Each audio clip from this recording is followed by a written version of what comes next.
In the quiet, dusty corner of a forgotten antique shop, tucked away behind a mountain of old books and mismatched chairs, Alara found it. It wasn't just any mirror. The frame was a labyrinth of dark, carved wood, swirling with patterns that seemed to shift and writhe just at the edge of a vision.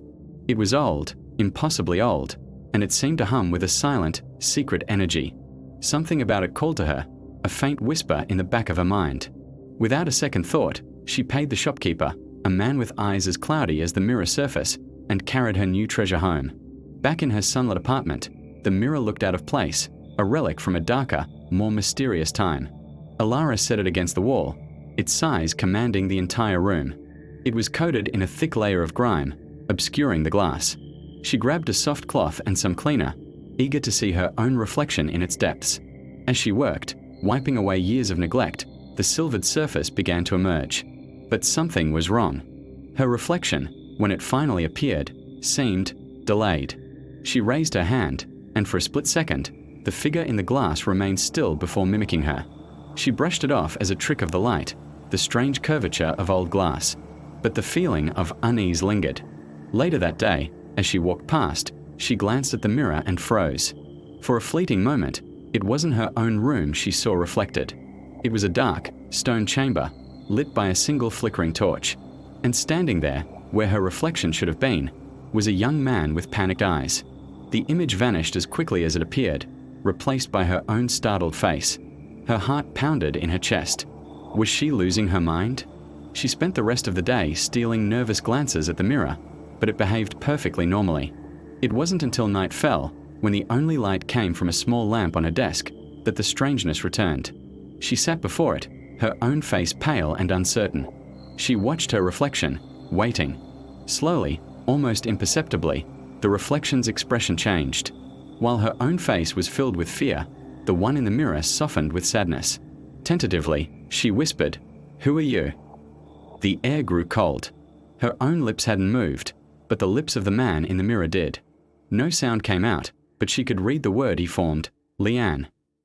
Over the next few days, a silent conversation began. Alara would speak, and Leanne, the man trapped within the glass, would answer with mouthed words and desperate gestures. He showed her flashes of his world, a place of towering castles and strange, twofold suns. He was a cartographer from a parallel dimension, he explained. He had been exploring a rift between worlds when he was pulled into the mirror, a magical artifact designed as a gateway, but also a prison. He had been trapped for what felt like an eternity, able to see out but unable to interact, only a fleeting, ghostly image to those who owned the mirror. Alara's fear was replaced by a deep, aching empathy. Leanne wasn't a ghost or a demon. He was just a person, lost and alone. "How can I help you?" she asked one evening, her voice filled with resolve. Leanne's reflection became clearer than it had ever been. He began to gesture, drawing symbols in the air with his finger. A star, a crescent moon, and a spiral. He then pointed to the intricate carvings on the mirror's frame. Alara looked closer and saw them, hidden within the swirling patterns, the same symbols he had just drawn. Leanne explained through his silent language. The mirror was a lock, and the symbols were the key. They had to be activated in a specific sequence, under the light of a full moon, using 3 elements from her world that corresponded to his: silver, for the starlight of his home; water from a natural spring, for the rivers he once mapped; and a single, pure quartz crystal, to channel the energy. It was a ritual, a delicate and dangerous one. If it failed, the gateway could collapse, shattering the mirror and Leanne's consciousness along with it. The next full moon was only 2 nights away. Alara's apartment became a hub of frantic activity.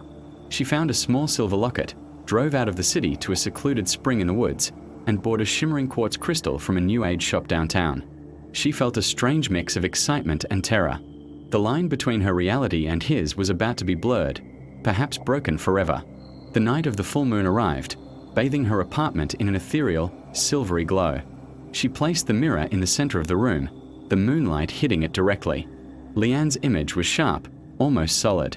His face was a mixture of hope and fear. Following his silent instructions, Alara placed the items before the mirror. She held the silver locket up, letting the moonlight glint off its surface as she pressed the star symbol on the frame. The wood warmed beneath her touch. Next, she dipped her fingers in the spring water and traced the crescent moon symbol. A low hum began to emanate from the mirror, a sound that vibrated through the floorboards and up into her bones. The air crackled with energy. Finally, with a trembling hand, she picked up the quartz crystal. It felt alive, pulsing with a faint light. She pressed it against the final symbol, the spiral. The hum intensified into a roar. The light from the moon focused into a blinding beam, hitting the center of the mirror. Cracks like silver lightning began to spread across the glass. Leanne's image flickered violently. He looked at her, his lips forming two final words, "Thank you." Then, with a sound like 1,000 shattering bells, the mirror exploded. A wave of cool, fresh air, smelling of rain and wildflowers, washed over the room, and a whirlwind of light erupted from the frame before vanishing into the night sky through the open window. Silence. The ornate wooden frame stood empty, its purpose served. The floor was covered in a glittering carpet of broken glass. Of Leanne, there was no sign. He was gone. Free. Alara sank to the floor, her body trembling with adrenaline and awe. Her ordinary apartment felt different now, charged with the memory of magic. She was no longer just Alara, a young woman living a quiet life. She was the one who had spoken to a man in a mirror, the one who had opened a door between worlds. The mirror was gone, but the story, her story, was just beginning. Thank you so much for watching. If you enjoyed this journey into the unknown, don't forget to like, subscribe, and hit that bell icon so you don't miss our next story. See you next time.